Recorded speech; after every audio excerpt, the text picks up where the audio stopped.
Ever walk out of a job interview and just think, what was that all about? Yeah. You know, like where your gut is just screaming at you, danger, danger. Yeah. But you can't put your finger on exactly why. We've all been there. We have. But what if I told you there's actual science behind that feeling? Okay. Today we are going deep on psychopathy in the workplace. Oh, Not the Hollywood wow. slasher kind, but Yeah. the kind that can cost companies millions and leave teams in ruins. Oh, this isn't our usual true crime thriller, is it? Not quite. No, we're actually using a chapter from an academic textbook called Assessing Psychopathy in the Workplace Interesting. to help you, the listener, sharpen your detection skills. Yeah. By the end of this, you'll know how to spot the subtle signs and protect yourself and your company. And trust me, the cost of not knowing this stuff. Well, let's just say it's way more than just a little office drama. Ooh. Okay, so before we go full Sherlock Holmes here, we got to define what we're even dealing with. Right. When someone says psychopath, I'm picturing Hannibal Lecter. Of course. Not the guy in the next cubicle. Right. And that's the first misconception to ditch. Okay. Psychopathy isn't a light switch. Gotcha. It's a dimmer. Okay. There's a spectrum, and even those not in the clinical range can still wreak havoc in a workplace. So it's not just about locked wards and padded cells. How do the experts break this down? Think of it as 4 core domains. Okay. Like ingredients in a really bad recipe. Gotcha. First, you've got the interpersonal, superficial charm, glibness, lying like it's breathing. Right. Imagine the colleague who can sell ice to Eskimos but never delivers on their promises. Oh, I've worked with that guy for sure. We all have. What's next on this psychopathy menu? The affective domain, or rather, the lack thereof. Oh. This is where empathy goes to die. Wow. They can cause harm, watch you squirm, and feel absolutely nothing. It's like a CEO firing half the staff with a smile. No guilt, no remorse. Okay, that's chilling. Right. It makes you wonder how they sleep at night. Yeah. Okay, what else goes into this toxic mix? Lifestyle's the next ingredient. Think impulsivity, need for stimulation, and a parasitic streak a mile wide.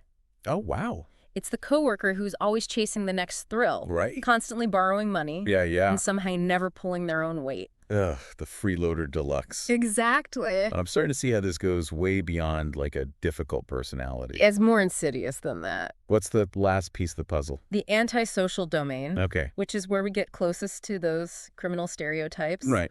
Early behavioral problems. Okay. Impulsivity that leads to trouble. Yeah. Maybe even a rap sheet. Right. Less common in the corporate world, but when it's there, let's just say you'll know it. Okay, so we've got our 4 horsemen of the workplace apocalypse here. But why is this so crucial to get?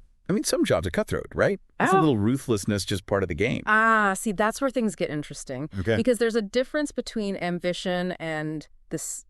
Right. Psychopathy in the workplace is about more than just being tough. Okay. It's a calculated disregard for others, and it comes at a steep price. You're saying there's a financial hit here. Oh, absolutely. Beyond just the bad vibes. Think toxic waste spill, but for your company culture, we're talking decreased productivity, Okay. sky-high turnover, potential legal nightmares, the works. Oh, wow. There's research showing that avoiding a bad hire is more impactful than making a stellar one. Wait, seriously? So dodging a bullet is better than hitting a bullseye?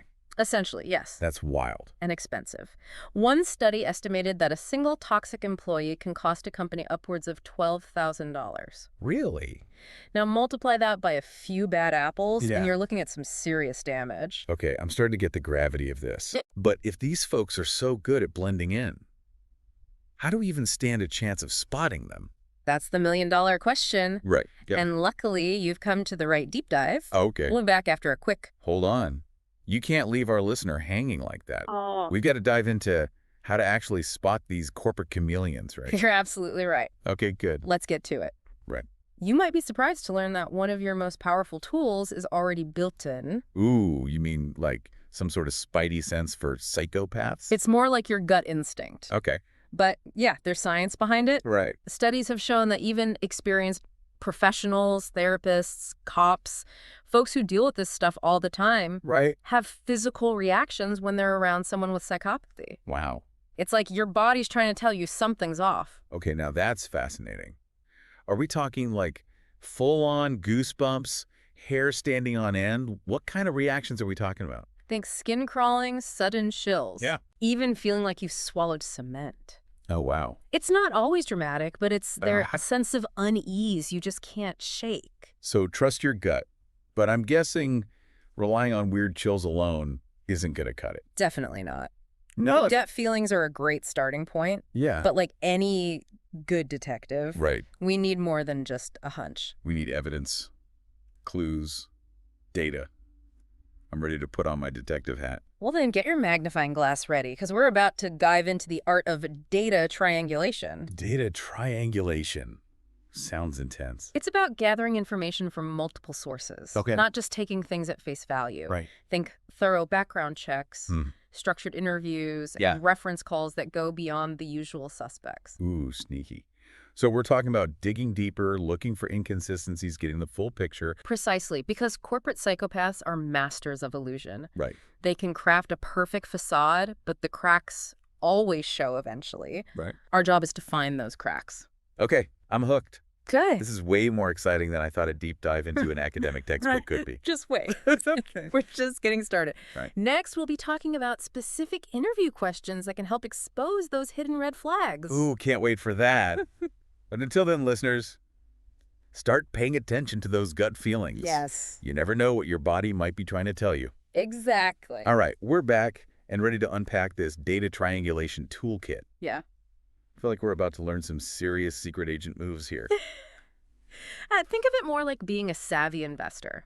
You wouldn't throw money into a deal without doing your due diligence, right? Same principle applies when you're bringing someone into your company. Okay, that makes sense. So where do we start with this due diligence? First up, the resume. Oh, It's the candidate's highlight reel, so don't just skim it. right. We're going full fact-checker mode here. Right. Verify every claim, every degree, every award. Remember, psychopaths are masters of embellishment. Right. So if something feels off, dig deeper. Gotcha.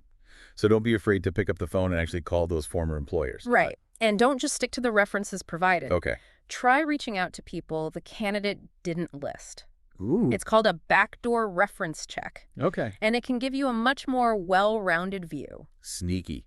I like it. But seriously, it makes sense. You want to hear from people who might not be part of the carefully curated image the candidate is presenting? Precisely. Think of it like this. If you were buying a used car, you wouldn't just rely on the seller's word, right? Yeah. You'd want to get an independent mechanic to look under the hood. Okay, I'm seeing the analogy. We're doing a thorough inspection before we buy this candidate. Correct. What else is in our arsenal? Interviews, of course. Right. But with a twist. Okay. We're not talking about your typical tell me your strengths and weaknesses kind of chat. Right. We need a structured approach where every candidate gets the same set of carefully crafted questions in the same order. Interesting. So it's about making it harder for them to adapt their answers based on the interviewer. Right. Like they can't charm their way out of a tough question if everyone's asking the same ones. Exactly. It levels the playing field and helps you spot inconsistencies. Okay. And speaking of interviewers, the more the merrier. Okay. Multiple perspectives are key here. Right. Especially if those interviewers are trained to spot those subtle psychopathic traits we talked about earlier. So it's like having a panel of experts, each with their own area of expertise, coming together to analyze the data. Precisely. It's about having those diverse viewpoints and making sure everyone is on the same page when it comes to spotting red flags. This is starting to feel very high stakes. Like we're assembling an elite team to crack the code. Well, the stakes are high. Remember, we're not just trying to fill a position. We're trying to protect the company. Right. Its culture and its people. Of course. And one more thing to keep in mind as you're gathering all this data, beware the halo effect. Oh, I've heard of that.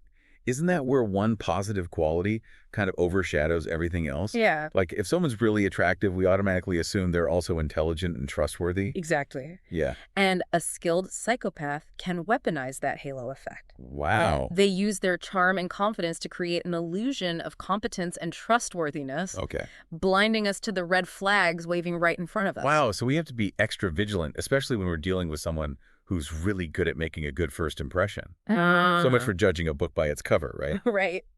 We have to train ourselves to see past the surface and look for those deeper, more subtle signs. Okay. Now, on top of all this, there are some specific interview questions that can be particularly helpful in separating the wheat from the chaff, so to speak. Okay, spill the tea. What kind of questions are we talking about? There's a great set of questions developed by an expert named Tolan that are designed to identify potentially toxic employees. Gotcha. Let's focus on 4 Okay. that can be especially revealing when it comes to psychopathy. Hit me with them. I'm ready to take notes. First one, tell us about a time you fell short of a goal and what you learned from that. Yeah. Simple enough, right? Right. But for someone high in psychopathy, Yeah. this can be a real stumbling block. Because they don't like to admit fault. Yeah. Or take responsibility for their actions. Exactly. They'll likely struggle to come up with an example. And if they do, Yeah. pay close attention to their body language. Right. Are they shifting uncomfortably? Yeah. Deflecting blame? Yeah. Minimizing their role? Gotcha. These are all telltale signs. Interesting. It's like we're not just listening to their words, but watching how they react to the question itself. Yeah. What's next on our list of psychopath exposing questions? This one is all about self-awareness. Okay. What skills and personality traits would you like to improve? Okay. Now, a healthy, well-adjusted person can usually identify areas where they'd like to grow. But someone with psychopathic tendencies might not be so introspective. Precisely. They might rattle off a list of technical skills they want to master. Right. But when it comes to personality traits, crickets. Yeah. Because they genuinely don't see their flaws or they simply don't care. That's a great point. It's like asking a narcissist what they'd like to change about themselves. You're probably not going to get a very satisfying answer. Okay, what's the next question in our arsenal? This one targets their values. Okay. What values of your current or previous employers do you most align with? Right.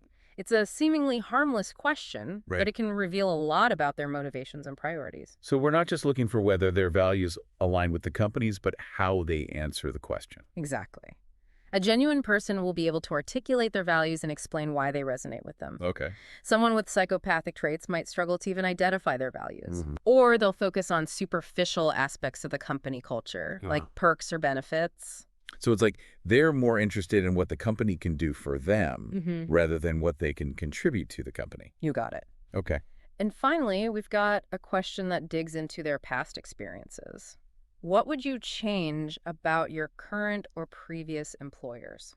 Ooh. Okay. This one can be a real goldmine of information. I could see how that could be revealing. Everyone has things they'd like to change about their workplace. But how someone talks about those things can tell you a lot about their character. Absolutely. Yeah. A healthy individual will be able to offer constructive criticism, acknowledging both the good and the bad, Right. and taking responsibility for their own role in any conflicts. Yeah. Someone with psychopathic tendencies, Yeah. however, is likely to launch into a litany of complaints, Okay. blaming everyone else for their problems, Right. and refusing to acknowledge their own shortcomings. So it's a red flag if they're constantly playing the victim card and can't see the bigger picture. Precisely.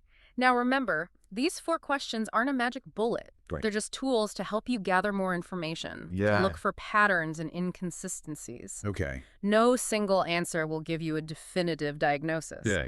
But if you see a cluster of red flags popping up, it's definitely a sign to proceed with caution. This is some seriously valuable intel.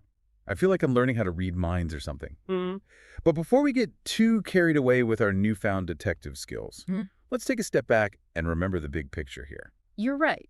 It's important to keep in mind that these insights are not just about making hiring decisions. Right. They can be applied to any relationship where manipulation and lack of empathy are at play. So this isn't just for HR professionals or hiring managers. This is relevant to anyone who wants to protect themselves from toxic people, whether it's in the workplace, in their personal life, or even just out in the world. Absolutely. Understanding these dynamics can help you set boundaries, recognize red flags, and make more informed choices about who you allow into your life. Wow, that's powerful stuff. We've covered a lot of ground here, and I'm sure our listeners are already starting to see the world through a slightly different lens, but we're not done yet. That's right. In the final part of our deep dive, we'll be bringing it all together with some key takeaways and a final thought that will leave you pondering long after the episode is over. Stay tuned. All right, we're back for the final act of our psychopathy deep dive.